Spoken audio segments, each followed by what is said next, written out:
J'espère que vous allez bien, j'espère que vous vous portez bien. La nomination du général Hassan, le grand retour du général Hassan, le retour peut être inattendu. C'est un véritable coup de théâtre politique en Algérie. La nomination du général Hassan à la tête de la DGSI, la Direction Générale de la Sécurité Intérieure, le plus puissant service de renseignement en Algérie, l'agence de renseignement la plus importante des services secrets algériens, est un véritable coup de théâtre. Est un coup de théâtre qui est survenu dans un contexte bien précis. Le général Hassan est pratiquement à la retraite depuis 2013. Ça fait maintenant plus de 10 ans. Il a fait 5 ans de prison de 2015 à 2020. Et il n'a été innocenté et réhabilité qu'à partir de 2021, qu'à partir de fin mars 2021. Depuis, il est dans une retraite déguisée. Parce que quand on est un ancien des services secrets algériens, on n'est jamais à la retraite. On opère toujours dans les salons, on opère toujours dans les coulisses, on est toujours consulté. D'autant plus que le général Hassan n'a jamais rompu de son contact, n'a jamais rompu ses relations avec le général Tofek. Il est resté fidèle au général Tofek. Il a continué à fréquenter le général Tofek. Il est resté vraiment extrêmement loyal au général Tofek. Et c'est l'officier le plus préféré du général Tofek. Le général Hassan, son retour maintenant, alors que depuis 2022, des voix appellent à son retour, et ce retour avait été refusé par Tebboune et même par Chengueleha. C'était une idée qui a été écartée. C'est aujourd'hui elle a été acceptée. Et c'est aujourd'hui on fait appel à lui. C'est parce que le régime algérien est dans une situation catastrophique. Le régime algérien a fait de l'Algérie un pays encerclé de par ses ennemis, isolé, entouré de menaces extérieures et exposé à des menaces intérieures explosives. Le général Hassan, s'il a été rappelé aujourd'hui, c'est pour jouer le rôle du sauveur.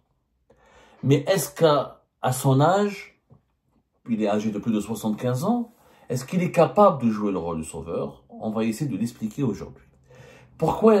Quel est le rôle de sauveur qu'il doit accomplir ou dont on attend qu'il puisse l'accomplir?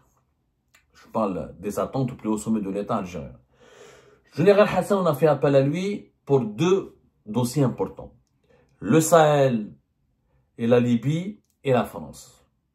Le Sahel et la Libye sont liés, parce que c'est la même continuité géopolitique, et le problème du Sahel a éclaté juste après l'effondrement de le régime libyen de Mohamed Kadhafi en 2011. Et le Sahel, donc, il brûle, et dans une situation est devenu un foyer incendiaire depuis pratiquement la mort de Kadhafi, depuis l'effondrement de l'État du régime libyen. C'est ce qui a permis une libre circulation des armes, une prolifération des groupes armés qui étaient financés et qui étaient affiliés au régime libyen et qui se sont ensuite retrouvés sans parrainage officiel et qui ont cherché d'autres parrains ou qui ont rejoint, ou qui ont créé des alliances, ou qui se sont acquinés avec d'autres mouvances, d'autres groupes pour créer un nouvel ordre régional qui est devenu une sorte de désordre de terrorisme, de criminalité et un désordre favorable aussi au mouvement séparatiste de certaines factions touareg radicales. Le général Hassan, il faut savoir, c'est un spécialiste du Sahel. Le général Hassan, depuis les années 90, il a fait les plus importants faits d'armes. Ses plus importants faits d'armes, c'est qu'il a fait des opérations dans plusieurs pays du Sahel, notamment le Mali, notamment le Niger, le Tchad et le Sénégal. Il a travaillé pour le DRS du général Tofek dans des opérations bien précises, soit de coopération, soit de lutte contre le terrorisme, ce soit d'échange d'informations, ce soit des opérations d'infiltration, des opérations d'espionnage ou des opérations communes avec d'autres services de renseignement étrangers ou locaux dans les pays du Sahel. Il a une connaissance extrêmement importante des pays du Sahel. Je pense que c'est l'un des généraux encore en vie en Algérie qui connaissent le mieux le Sahel. Ils ont une connaissance parfaite du Sahel. Maintenant, il faut le dire la vérité, c'est que le général Hassan a connu le Sahel des années 90, ensuite il a connu le Sahel des années 2000 jusqu'à 2013, où il était le patron du SCORAT. Je corrige nous, des fois, nous, la dernière fois, on a raconté qu'il était le patron du SCORAT jusqu'à 2015, en réalité, il était jusqu'à 2013, date à laquelle, l'année durant laquelle il a été mis à la retraite. Il était le directeur du service de coordination opérationnelle et du renseignement antiterroriste, le SCORAT. Le fameux SCORAT, le service de coordination opérationnelle et du renseignement antiterroriste, qui est l'unité d'élite du DLS du général Toffer, qui est spécialisée dans les opérations d'antiterroristes, d'infiltration et de démantèlement des groupes terroristes, y compris à l'extérieur du territoire national. Et surtout, le SCORAT agissait énormément à l'extérieur du territoire national et dans les pays du Sahel. De ce point de vue-là, c'est un grand connaisseur du Sahel. Mais il est à la retraite depuis 2013, emprisonné de 2015 à 2020, est malade un petit peu, il a été vraiment malade. Selon nos informations, il a subi une opération chirurgicale au niveau de ses yeux, d'un œil en tout cas.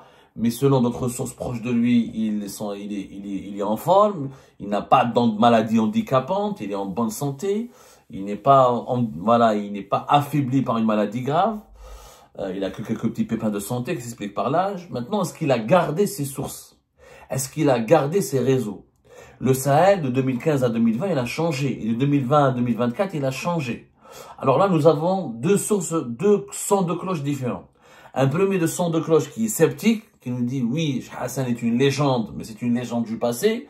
Et peut-être que c'est pas les mêmes réseaux, c'est pas le même Sahel, c'est pas la même configuration. Avant, il n'y avait pas les Russes, il n'y avait pas les Émiratis, il n'y avait pas les Turcs et les Qataris, il y avait pas, les Marocains n'étaient pas aussi présents. Aujourd'hui, ça a changé. Ça, c'est le premier son de cloche qui, on va dire, c'est l'état d'esprit sceptique. Celles et ceux qui mettent en doute la capacité réelle du général Abdelkader Aït-Warabi, son véritable nom, c'est général Hassan, à redresser la barre et à permettre à l'Algérie de revenir en force au Sahel.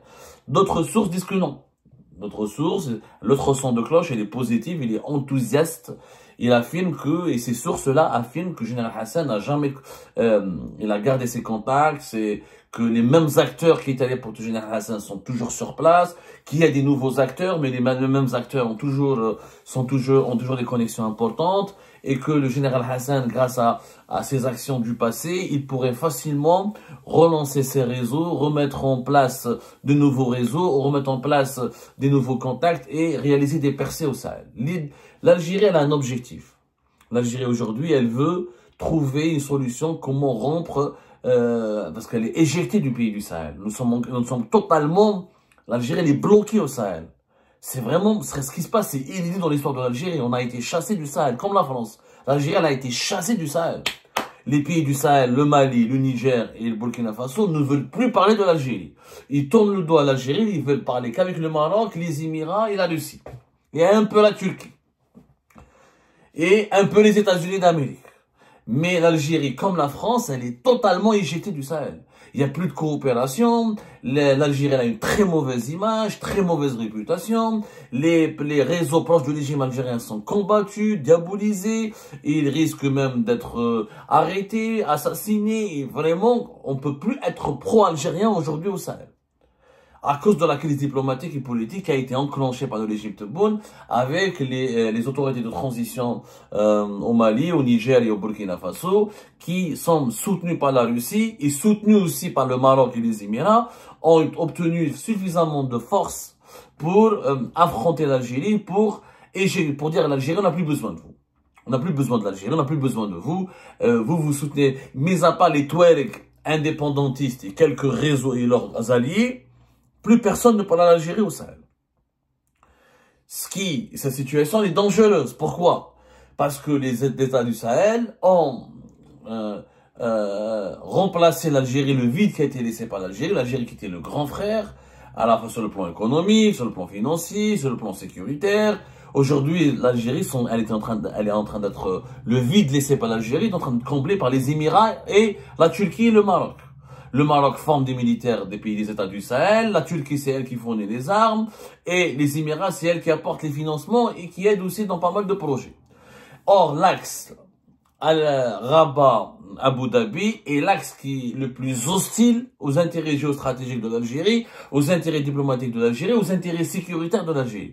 La crainte du régime algérien actuel, et qui est légitime, elle est fondée, est de créer une sorte d'un groupement ou d'un bloc régional de pays qui sont totalement hostiles à l'Algérie. Burkina Faso, Niger, Mali, s'ils s'alignent sur la politique du Maroc et s'ils s'alignent sur les intérêts des Émirats, ils vont devenir totalement hostiles à l'Algérie, et avec l'armement et le soutien de la Russie, et tous les groupes armés radicaux, islamistes et séparatistes, s'ils sont chassés des pays des États du Sahel, vont se retrouver où? Ils vont se replier sur le territoire algérien. Donc ils vont essayer de se reconstituer sur le territoire algérien et de prospérer sur le territoire algérien, au risque de provoquer des atteintes dangereuses, pour ne pas dire fatales, à la sécurité nationale et à la stabilité de l'Algérie. C'est-à-dire que le séparatisme touareg, s'il est vaincu au Mali, au Niger et au Burkina Faso, il pourrait se développer davantage dans le sud algérien. Et le djihadisme islamiste, s'il est vaincu et éjecté, chassé des pays du Sahel, il va se retrouver sur le sol algérien, et là, ce serait une catastrophe. Le sud algérien, avec tous les problèmes de pauvreté, des inégalités, etc., ça peut être un Sahel bis, ça peut être le nord du Mali ce que le nord du Mali a subi de 2011 à 2000 jusqu'à aujourd'hui, c'est le sud de l'Algérie qui pourrait le subir dans les années à venir. Et là, ça menacerait l'intégrité territoriale et la survie de l'Algérie en tant qu'État. Donc le général Hassan a été nommé aujourd'hui parce que le pouvoir algérien, pardonnez-moi l'expression, est dans la merde. Il est dans la merde. Ils sont encerclés. Tebboune a échoué totalement. Au Sahel, Mohamed Djebbar, qui a dirigé l'enseignement extérieur, il a échoué radicalement et magistralement au Sahel. Nasser Djen, c'est pas sa spécialité, c'est un gars de l'intérieur. Tout ce qui concerne l'international, c'est pas du tout son affaire, il n'a pas le profil. Donc, il fallait un homme qui puisse gérer ce dossier. Mais à part Général Taufer, Général Hassan, il n'y a personne en Algérie. Comme sincèrement, mais celui qui est mort, celui qui est malade, celui qui a disparu. Mais à part Hassan et Taufer, il n'y a personne au sein du régime algérien actuel qui sont capables d'insuffler une dynamique, de changer de stratégie, de proposer de nouvelles approches, de reconstituer un petit peu l'influence de l'Algérie dans le Sahel, de négocier des compromis avec les nouveaux dirigeants du Sahel. Avec toujours comme objectif d'empêcher ou de limiter du moins leur basculement dans le camp du Maroc et des Émirats et des autres puissances régionales et mondiales qui pourraient avoir une politique très hostile à l'Algérie. Deuxième dossier, la France. La Libye, elle est liée au Sahel. Le Scorat, à l'époque du général Hassan, menait plusieurs opérations au sein du territoire libyen. Il connaissait bien les factions libyennes. Le général Hassan travaillait beaucoup en Libye aussi, comme il a travaillé au Sahel. Et surtout, pour revenir à la France, c'est qu'il connaît très très bien les Français. Le général Hassan a mené des opérations communes avec les services secrets français. Il y a eu pas mal de coopération entre lui et les services de lutte antiterroriste des services secrets français. D'ailleurs, le message qui a été envoyé à Paris par Alger, juste avant la nomination de Hassan, pour essayer d'avoir une décrispation dans les relations bilatérales, est un message très clair consistant à dire aux Français, bientôt il y aura un haut responsable qui sera nommé à la tête dans un poste sensible en Algérie, un haut responsable que vous connaissez bien, avec lequel vous avez déjà travaillé, avec lequel vous avez déjà collaboré, et qui sera l'un de vos futurs interlocuteurs. C'était une manière de rassurer les Français, d'essayer de baisser les tensions avec la France. Parce que l'Algérie ne peut pas se permettre d'avoir des foyers de tension partout. Au Sahel, en Libye. La Libye, c'est très grave. La Libye, le maréchal Haftar, la Tripoli a brûlé, il y a des graves crises, des graves dissensions au sein des factions libyennes à Tripoli. Il est possible que dans les jours et les semaines à venir, les factions qui étaient fidèles au gouvernement de Tripoli l'abandonnent, le trahissent pour aller partiser avec Haftar et pour mettre toute la Libye sous la coupe de Haftar et donc sous la coupe des Émirats et de l'Égypte, qui sont des concurrents directs et des adversaires directs de l'Algérie, parce qu'ils n'ont pas les mêmes intérêts, parce que leur objectif est de créer, encore une fois, un cordon régional qui partage leurs intérêts, leurs feuilles de route et leur agenda, au détriment de l'agenda et des feuilles de route de l'Algérie. Les Émirats et l'Égypte veulent un gouvernement des régimes militaristes, sécuritaires, totalement hostiles aux islamistes, et qui leur sont uniquement fidèles, c'est-à-dire qui pratiquent une politique pro-marocaine, une politique pro-israélienne, une politique totalement contraire et à l'opposé de ce que l'Algérie veut pratiquer comme politique étrangère. Et là, l'Algérie sera encore de plus en plus isolée. Sauf que l'Algérie, sans rapport apaisé avec la France, ne pourra pas empêcher ou ne pourra pas longtemps trouver des solutions en Libye.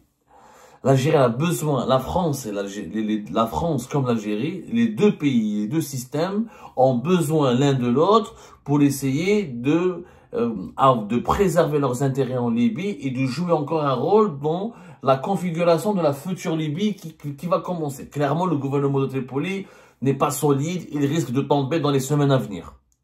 C'est Haftar, est-ce qu'il faut laisser Haftar tout dominer? Est-ce qu'il faut imposer à Haftar une coalition nationale? Est-ce qu'il faut laisser la Libye entre les mains des Émiratis et des Égyptiens? Est-ce que c'est intelligent? Comment les Turcs vont réagir? Est-ce qu'il faut dire aux Turcs, voilà, vous dégagez, vous pouvez plus rester en Libye? Est-ce que les Turcs vont refuser de dégager, vont allumer la guerre et la Libye sera à feu et à sang, ce qui va déborder sur les frontières algériennes? Donc il y a plein de scénarios catastrophiques. Et l'Algérie toute seule dans la configuration actuelle, où elle est entourée de problèmes, où elle est menacée par des périls, par des menaces extrêmement graves, elle ne peut pas se permettre de se mettre à dos la France et d'essayer de jouer toute seule sur l'échiquier libyen. Elle ne peut pas possible. Le général Hassan aura donc pour rôle de réactiver une alliance avec la France, ou de réactiver une coopération pacifique et paisible avec la France, et une réconciliation pérenne avec la France pour gérer aussi en partie le dossier libyen. Et surtout pour sortir l'Algérie et la France de la crise actuelle. Bien sûr, le général Hassan ne détient pas toutes les clés. Attention, quand je dis qu'il est le sauveur, qu'on attend de lui de jouer le rôle de sauveur, c'est très compliqué. Il peut pas tout faire tout seul. C'est pas un homme de plus de 75 ans qui va tout régler. D'autant plus qu'il y a des inconnus. Est-ce qu'on le laissera travailler? Est-ce qu'on va pas l'emmerder? Est-ce qu'il y aura pas des interférences et des ingérences des conseillers de Tebboune? Parce que Hassan, on l'a toujours dit, depuis hier, je lance des mises en garde. Le général Hassan, c'est pas le genre de gars où c'est des Saïd Yaïtlo, ou une Kamel, ou une Mounir Boudjma Yaïtlo, il acceptera jamais qu'on s'ingère dans son travail. Pour vous raconter l'histoire, on l'a déjà raconté, mais pour l'anecdote, Général Hassan Gaïs Salah, il dit, je t'emmerde. Il a emmerdé Général Gaïs Salah. Quand Général Gaïs Salah lui a demandé un rapport et des détails et des informations et des comptes rendus sur ses opérations au Sahel, sur les armes qu'il a récupérées au Sahel, il lui a dit, je t'emmerde, t'es pas mon chef. Moi, mon chef, c'est Général Toufer. Va voir avec mon chef. Je n'ai aucun compte à te rendre. La même chose. Celui qui a défié Général Gaïs Salah, il va pas se laisser faire par Kamel Sidi Saïd, Boualam, mais les petits conseillers de Tebboune, hein. Il risque de les insulter, Général Hassan capable de d'arbraham. Sincèrement, c'est quelqu'un qui est très dur, très rigoureux, très discipliné. C'est vraiment l'archétype du militaire des années 90, des années 90, discipliné, et en lutte, engagé. Il comprend pas ce que c'est que il n'aime pas les ingérences politiques. Donc, est-ce qu'on le laissera travailler? Et puis, il ne dirige pas le renseignement extérieur. Est-ce que le général Moussaoui, général Fathi Moussaoui, pourrait compléter et faire composer avec le général Hassan un bon duo? Parce que lui, général Hassan, il a le problème aussi des problématiques internes. La gestion des libertés publiques et individuelles, la gestion des opposants algériens, la question de la société civile, tout ça, c'est le contre-espionnage, tout ça, ça relève des prérogatives de la DGSI. Tel que nous le connaissons, le général Hassan, et c'est pas tant son intérêt d'étouffer la société civile algérienne, d'étouffer les journalistes algériens, d'étouffer la population algérienne. Pour réussir à gérer les défis qui menacent l'Algérie depuis l'extérieur, il faudrait qu'il y ait une stabilité à l'intérieur. Or, et les puissants, les ingérences étrangères ou les visées ou les manœuvres lancées par des puissances étrangères au sein de l'Algérie, elles ne pourraient réussir que s'il y a des fragilités à l'intérieur. Il y a des fragilités à l'intérieur. Il y a beaucoup de prisonniers politiques. Il y a beaucoup d'arrestations politiques. Il n'y a pas de liberté d'expression. L'Algérie ne respire pas. Et la dictature favorise le développement des réseaux de la harga, de la drogue, de la cybercriminalité, de la criminalité tout court. Donc, à l'intérieur du pays, déjà, Général Hassan, il a énormément de pain sur la planche. Donc, s'il n'est pas épaulé par des services de l'enseignement extérieur qui travailleront avec, qui partageront sa feuille de route et son agenda et ses valeurs, et s'il n'a pas les pleins pouvoirs pour proposer des solutions d'apaisement, parce que les services, c'est pas la répression. Dans l'histoire de l'Algérie, les services ont d'abord et toujours privilégié le compromis, la négociation, le dialogue et la diplomatie pour maîtriser et neutraliser les opposants à l'intérieur du pays. Tout en leur garantissant une certaine marge de manœuvre, ils s'assurent de les contrôler. Mais si on doit mettre tout le monde en prison et continuer la même politique qui a été pratiquée depuis 2020, Général Hassan, je pense pas qu'il va la cautionner. Il pourra pas. Il va quoi faire? Il va surveiller, il va comment lutter contre les frustrations nationales qui sont provoquées par la trop de répression dans le pays, ou comment essayer de reconstituer l'influence de l'Algérie et protéger les intérêts de l'Algérie au Sahel et en France et en Libye. Donc, ça paraît extrêmement compliqué. Il faut tout un changement de politique qui doit être imposé pour que le général Hassan puisse réussir sa mission. Je pense qu'il a il a en tout cas la personnalité, contrairement à tous les autres prédécesseurs, à ses prédécesseurs, Général Hassan peut voir Tebboune et lui dire, écoutez, monsieur le président de la Grande. Général Hassan peut dire à Tebboune, ça c'est une erreur. Belgrade, c'est une erreur. Les emprisonnements des uns et des autres et la médiatisation, la propagande, les insultes et les invectives et la répression massive menée contre tout le monde, ça isole le pouvoir algérien. Le pouvoir algérien est isolé à l'intérieur du pays lui-même. Alors comment peut-il lutter contre son isolement à l'extérieur alors qu'à l'intérieur déjà, il a du mal à se réconcilier avec ses propres compatriotes? Général Hassan, il a cette personnalité de contredire Tebboune. Mais est-ce que Tebboune acceptera de l'écouter? S'il a été nommé, c'est que Tebboune est prêt à faire des gestes. En tout cas, si Tebboune ne fait pas des gestes, Général Hassan risque de claquer la porte et de partir. Si Général Hassan ne réussit pas sa mission dans les 3 mois qui viennent, le pays va se retrouver dans une crise encore plus grave que celle qu'il est en train de subir aujourd'hui même. Parce que ça veut dire que le pouvoir n'a plus de solution. Qu'il ne veut pas écouter les personnes ou les gens qui lui apportent des solutions. Quand on ramène un sauveur, il faut d'abord le laisser travailler, il faut d'abord lui donner toute la marge de manœuvre nécessaire, il faut d'abord l'écouter, il faut d'abord accepter de changer de politique s'il le demande. Maintenant, quand on ramène un sauveur, il faut aussi s'assurer qu'il peut jouer vraiment le rôle du sauveur. Et ça, la balle est dans le camp du général Hassan. À partir de samedi prochain, il va prendre ses fonctions. À lui maintenant de nous faire part de ce qu'il est capable de faire, de ce qu'il est capable de proposer et s'il est capable de nous démontrer qu'il est vraiment capable de s'imposer.